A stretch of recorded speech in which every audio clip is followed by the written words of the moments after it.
Okay, so we have on our hands this thing. This is a Yamasaki 46 Springfield N14. This bike has some problems. So the plan with this motorcycle is to the absolutely things that are happening right now. We have a overly excessive use of zip ties. Somebody found a bucket of zip ties and said, you know what, let's use them. I literally can't exist if we haven't used every zip tie in the entire bag. I'm gonna get a 5-gallon bucket on hand just to fill up with all the zip ties. There's some electrical issues to look at. We have some mechanical components that are a little wallowed out, not really safe. We have some paint that's gonna need to be done. We have broken fabrication work. It's a whole mess of stuff. So let's get to the whiteboard. We're gonna write out a little bit of a plan of what to do with this thing, because without a plan, everything just goes to. So let's start out and make a little outline of what we're gonna do with this bike. We're gonna use green because it's the color of money and weed.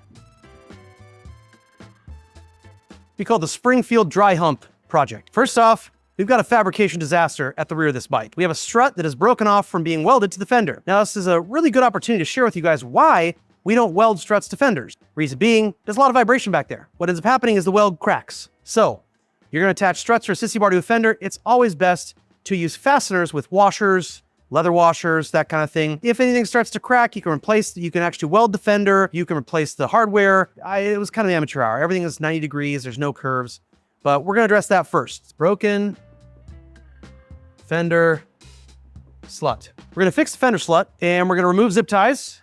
We'll put a little bullet point here. We're gonna move on to blue, because it's the color of some people's eyes and depression. Now, next off, we have a carburetor here, S&S Super E, that is most likely full of shmoo or schmutz, depending on where you're coming from, what part of the country. Bike apparently was left to sit for quite some time. The gas literally smells like turpentine. So we're gonna have to drain that out, and we're gonna be rebuilding our Super E too. The next thing we found out was that we have a lot of this. This is not kosher. So we have some linkages here that need to be replaced, some pins that are probably way past their prime. I can see someone used paper clips to hold them in. We're gonna fix that. We got loose everywhere, so we're gonna fix the rear brake assembly. From the rear brake assembly, we're going to move to the other side of the bike, and we're going to fix these ignition wires. The ignition wires are about this long, and they're curled around and in kind of a mess. So we don't really want to have our ignition wires flopping around the wind when we're trying to ride down the road. So we're gonna make a custom set of ignition wires for this bike. Ben, is there anything I think I'm missing? Tires! Oh my God, you don't need tires. Why do you need tires? Tires, yeah, the tires are pretty bad on this thing. You guys got cracks in your tires, you need to get a new tire. And I understand times is tough, money may be a little tight. However, there's a few things you really need to maintain on a motorcycle that are really important to your survival. One is tires. If you have tires that are bald, cables showing, you've got splits along the outer wall, that's bad news. You hit a bump the wrong way, tire blows out, it's bad news bears. So we are gonna be replacing the rear and front tire on this, also the side tire and the underneath tire, possibly top tire, but I don't wanna go too wild, you know? We also have a lot of stuff going on up here on the bars. We got some rusty hardware we're gonna replace. I think we're gonna upgrade these risers to some of our fin risers. Let me write this down. Number 10, bars. Cleanup. We're going to get into the fine art of zip tie collecting, and we're gonna begin right here. So we're just gonna snip all these little bitches off. The wiring on the back of this goes through the strut and then down this way. So I think what we're gonna do, we fix the strut here, we get this off. I'm gonna put little straps on the inside of the apex here inside the fender, along this portion of the fender on the inside, so the wiring can go in there and down towards where they connect to the wiring harness. That way they don't stick out here and look like this, which is, it's kind of amateur hour, guys. So yeah, that's all you can do, no big deal, but we're gonna make this nice. We're gonna do it the right way. Oh, there it is, there it is. So we somehow lost the audio to this video, and now I'm going to attempt to do a montage. My only experiences with adult films, mostly moaning, but I think I do have the chops and skills to accomplish this. So what's happening now is we basically inspected the struts that were on the bike. We thought we were gonna repair them. However, you can see here, they just sheared off with the weld. They were welded to the fender, which is generally a bad idea. So what we decided to do was pull these struts off the bike completely, get rid of them, put some straps inside the fender. You can see them there. That's going to hold the wiring. So we really cleaned up the edges, straightened things out a bit, fixed some welds on it too. So now we moved on to making the struts. We got some 1" by 1/4 flat bar. We are gonna make 2 beautiful struts for this bike. Here we're rounding the ends off, making them nice and pretty. Once we do that, we're gonna head over to the deburring wheel and we're gonna make those rounded parts smooth.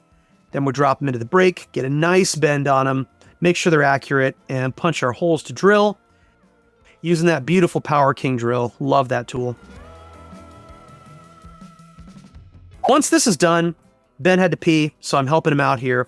Just kidding, that's the gas tank. The reason we're pulling the gas tank off, you might be wondering why, is because it's got to go out with both fenders for paint. They were both pretty rusted underneath that paint. We just couldn't send them back to our buddy with all that rust. So once we took the tank off, you can see all the wiring here. As anyone knows, how do you fix a Harley? You throw money at it. We tried this, didn't really work. We still had problems, so we needed to remove the carburetor. Inspected the filter, as suspected, very dirty. You can see some of the lines there are broken. Then we had to pull some of this stuff off the ignition switch on the other side so we could actually get to the bolts holding the carb into the intake manifold. We also discovered that one of the hot wires was being pinched by the ignition switch right there. Terrible. Now, the other thing we discovered as well on this adventure is that the carburetor was full of schmoo. That is a technical term for this stuff right here. It was pretty much in every passageway, in every jet, all over this carburetor.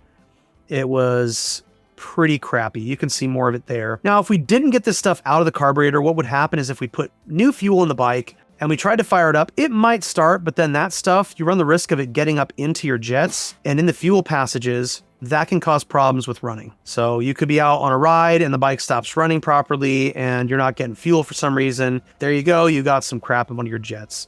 You can see the condition of stuff inside this carburetor as I'm pulling it out. Flashlight, little picks, all super helpful tools when you're kind of tearing apart a carb that's been sitting for a while. So this was a fun process because we got to dial in that carburetor for this Sporty.